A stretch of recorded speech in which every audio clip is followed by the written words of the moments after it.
नमस्कार, मैं हूं राहुल सिन्हा। सत्ता के सभी न्यूज मित्रों का स्वागत है। सत्ता की शुरुआत में सत्ते पे सत्ता, यानी 7 खबरें और दिलचस्प जानकारियां।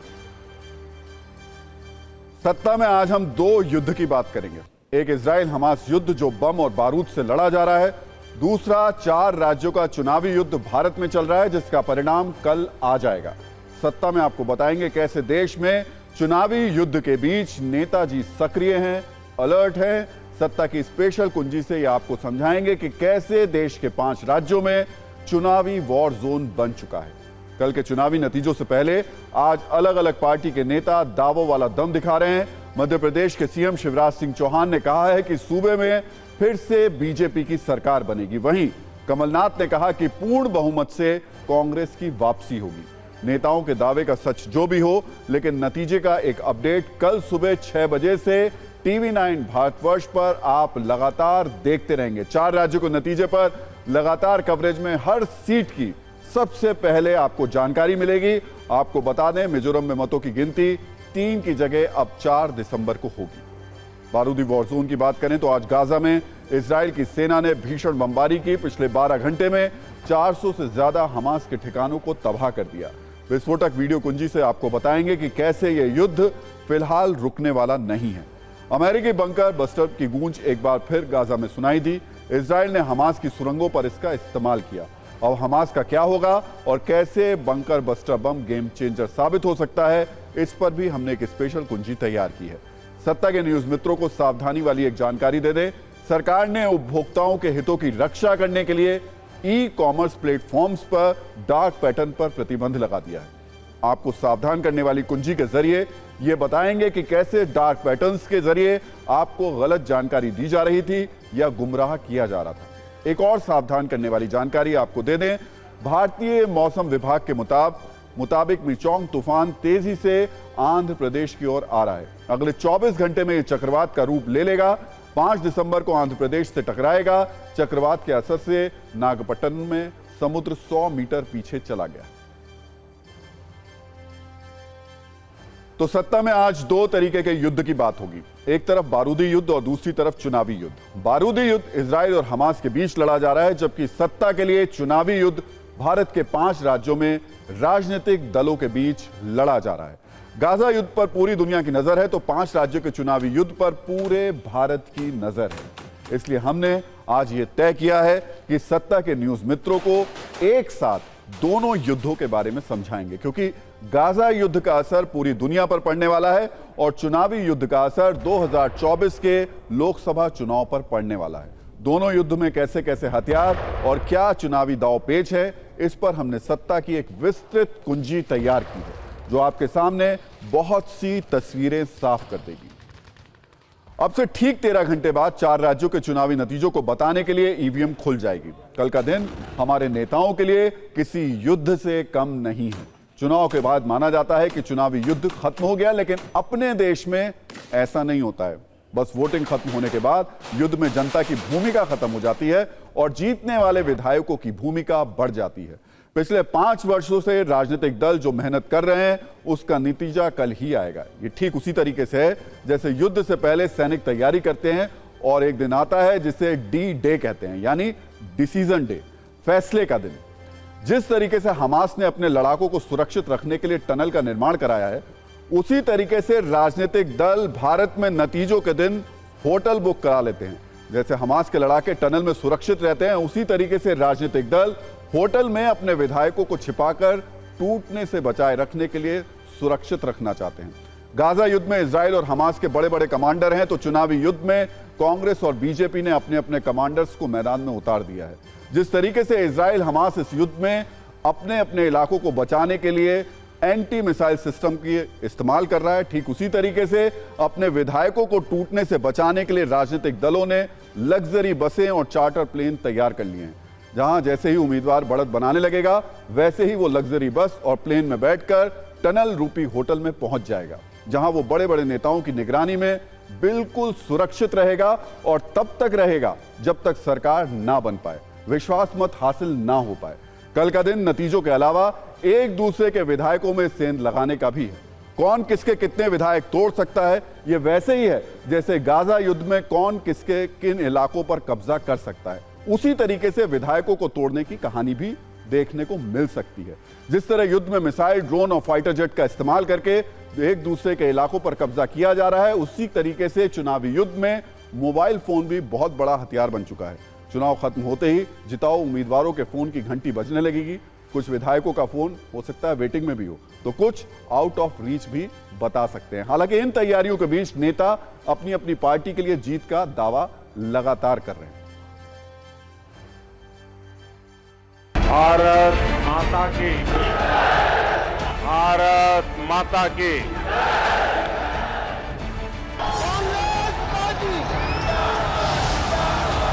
अभी भी मैं कई जगह जाता हूं तो बहनें दौड़ के जाती है और ये कहती कि भैया अपन जीत रहे हैं। वो ये नहीं कहती कि बीजेपी की सरकार बनेगी कि आपकी सरकार बनेगी, वो ये कहती कि अपन जीत रहे हैं। अपन जीत रहे हैं मतलब बीजेपी की जीत में बहनों को अपनी जीत दिखाई दे रही है।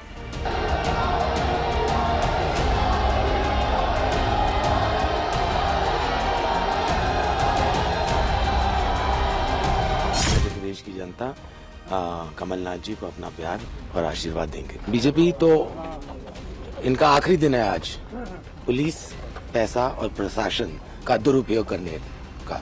तो कल से आप देखना क्या होता है। और हमें पूरा विश्वास है और भारतीय जनता पार्टी स्पष्ट बहुमत की सरकार बनाने में सफल है। छत्तीसगढ़ हो, मध्य प्रदेश हो, तेलंगाना हो, राजस्थान हो, चारों जगह कांग्रेस की सरकार बनी। जहाँ तक मध्य प्रदेश का सवाल है, मैं दावे नहीं करता, स्वभाव नहीं है, संख्या भी नहीं बताता, नेचर नहीं, पर 135 सीट से ऊपर आके कांग्रेस की सरकार बनी। मध्य प्रदेश में भारतीय जनता पार्टी की पूर्ण बहुमत की सरकार बनेगी। हाथ कंगन को आरसी किया, कल पता पड़ जाएगा कि शिवराज सिंह चौहान कहाँ खड़े हुए हैं। तो कितनी सीटें आप लोग जीतने? 130 प्लस, उससे नीचे नहीं जाएंगे। See, last election 2018, we opened the account with 1 MLA, but this time we're expecting up to 5 plus this time. हम 70 प्लस तेलंगाना में जाएंगे।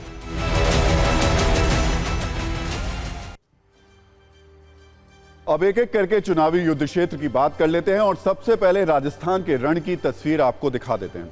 राजस्थान चुनाव पर हुए एग्जिट पोल के नतीजों से यह तय नहीं हो पा रहा कि रिवाज कायम रहेगा और गहलोत इतिहास रचेंगे। राजस्थान में पिछले करीब 30 वर्षों से यह सामान्य परंपरा रही है कि एक बार बीजेपी की सरकार बनती है और एक बार कांग्रेस की सरकार। लेकिन इस बार एग्जिट पोल से जो संकेत निकल रहे हैं वो इस बिंदु पर झूल रहे हैं कि जहां एक तरफ रिवाज बदल जाएगा तो दूसरी तरफ बरकरार रहेगा। वैसे TV9 भारतवर्ष पोल स्टेट के जो एग्जिट पोल के जो नतीजे मुताबिक उसके राजस्थान में बीजेपी को 100 से 110 सीटें मिल सकती हैं, कांग्रेस को 90 से 100 सीटें मिल सकती हैं, अन्य को 5 से 15 सीटें मिल सकती हैं। जबकि वोट शेयर की बात करें तो बीजेपी को 41.8%, कांग्रेस को 39.9%, अन्य को 18.3% वोट मिलते दिखाई दे रहे हैं। अब बीजेपी हो या कांग्रेस, दोनों अपनी जीत का दावा कर रहे हैं। काउंटिंग से पहले कोई भी तैयारियों में कमी नहीं रखना चाहता। गुरुवार को अशोक गहलोत ने राज्यपाल कलराज मिश्र से मुलाकात की। कल वसुंधरा राजे भी राज्यपाल से मिलने पहुंच गई थी। यानी दोनों तरफ से तैयारी पूरी है। अगर किसी पार्टी को बहुमत नहीं मिला तो इस फोन का जो रोल है वो बहुत ज्यादा बढ़ जाएगा, जो हम आपको बता रहे हैं, दिखा रहे हैं, क्योंकि ये एक्टिव हो चुका है। दोनों दलों को मिलाकर करीब 20 ऐसे बागी उम्मीदवार हैं राजस्थान में जो जीतने की स्थिति में हैं। इसमें 10 से 12 बीजेपी के हैं तो 8 से 10 कांग्रेस के हैं।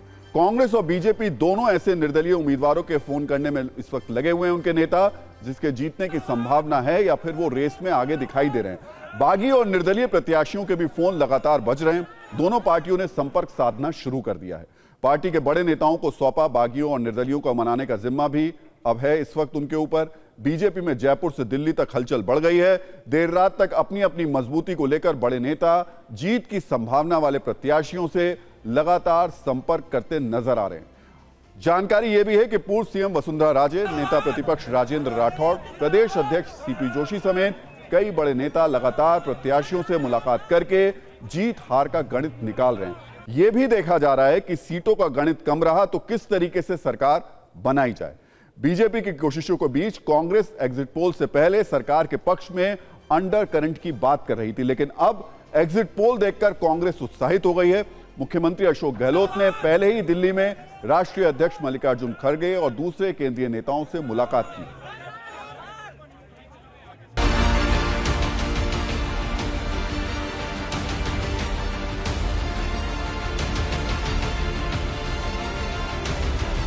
जो करंट है जनता के अंदर वो परिवर्तन का है और एक पूर्ण बहुमत की सरकार, एक प्रचंड जीत के साथ भारतीय जनता पार्टी सरकार बना रही है, ये निश्चित है। बीजेपी का भ्रम, धोखा, झूठ, फरेब, फर्जीवाड़ा सब खत्म कर हम तो पूर्ण बहुमत लाएंगे, 100 का आंकड़ा क्रॉस करेंगे आराम से।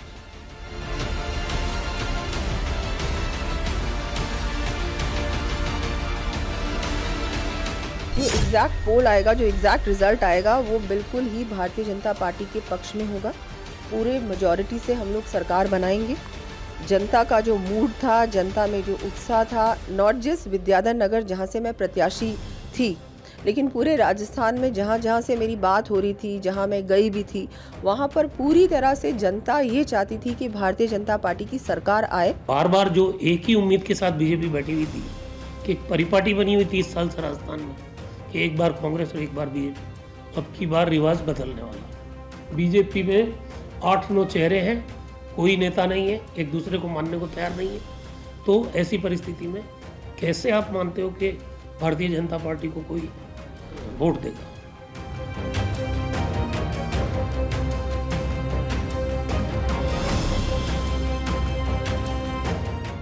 तो मुझे टिकट मिलना ही चाहिए था। तो कई बार फैसले गलत होते हैं, उनके परिणाम भी भुगतने पड़ते हैं। पार्टी कोई भी हो, पार्टी कोई अच्छी बुरी नहीं होती है, लेकिन कई बार फैसले गलत हो जाते हैं। तो फैसले गलत होते हैं तो उनको फिर सुधारने का मौका होता है, तो सुधारा भी जाता है।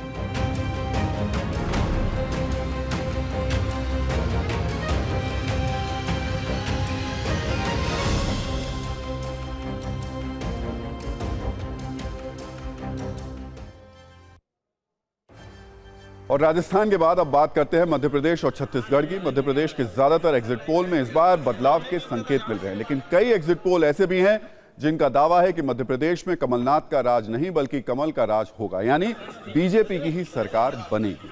हालांकि TV9 भारतवर्ष और पोलस्टेट के एग्जिट पोल्स में कांटे की टक्कर के बीच नतीजों में बदलाव होता दिखाई दे रहा है। हमारे एग्जिट पोल में मध्य प्रदेश में बीजेपी को 106 से 116 सीटें मिल रही हैं, कांग्रेस को 111 से 121 सीटें मिलने का अनुमान है। निर्दलीय और अन्य को 6 सीटें मिलने का अनुमान है। और वोट शेयर की बात करें तो बीजेपी को 43.3%, कांग्रेस को 45.6% और अन्य को 11.1% वोट मिलते दिखाई दे रहे हैं। कांग्रेस नेता कमलनाथ ने दावा किया है कि कांग्रेस सरकार बना रही है, इसमें कोई शक नहीं है।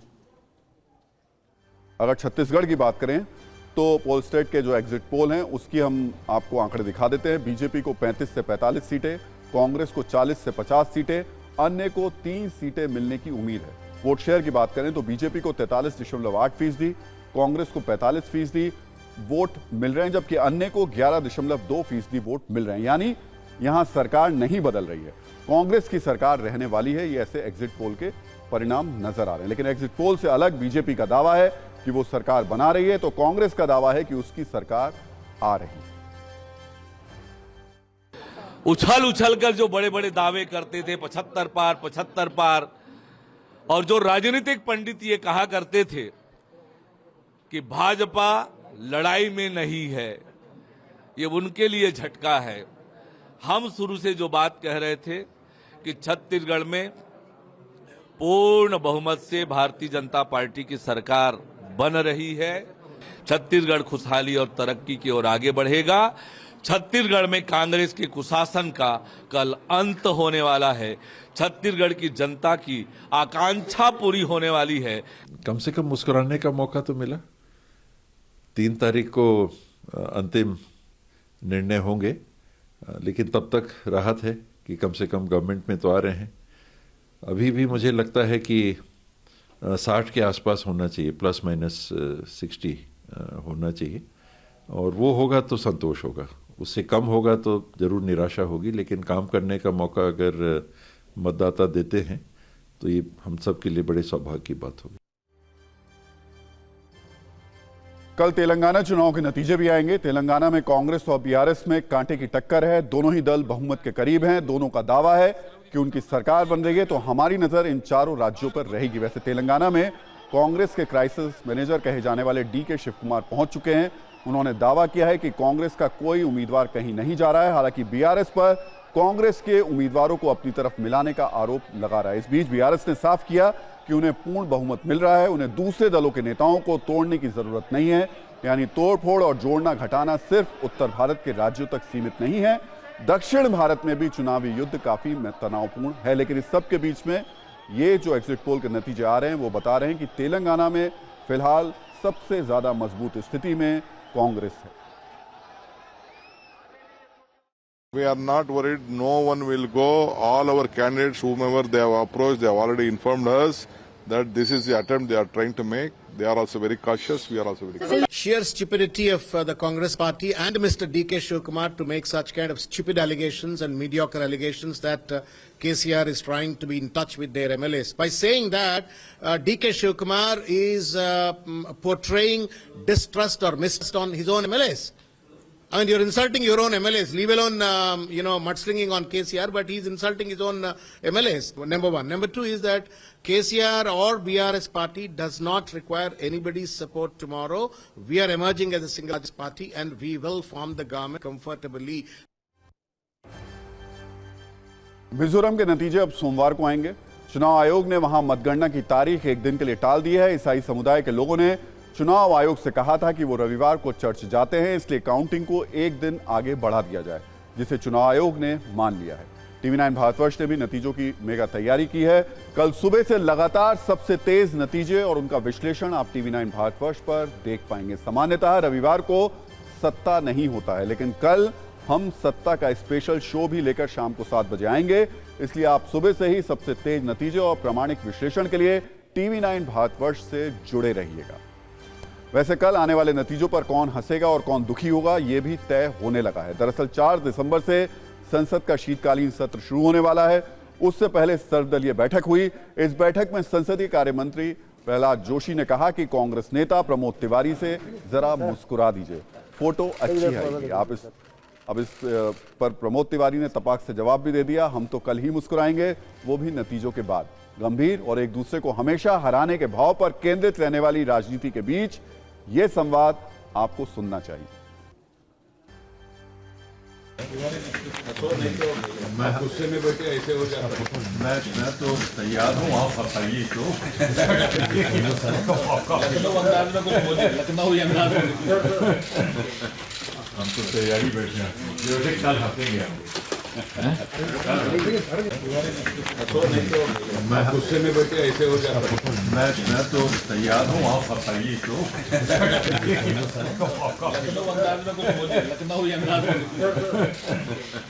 हम तो तैयारी बैठे हैं, जो कल हंसेंगे हम।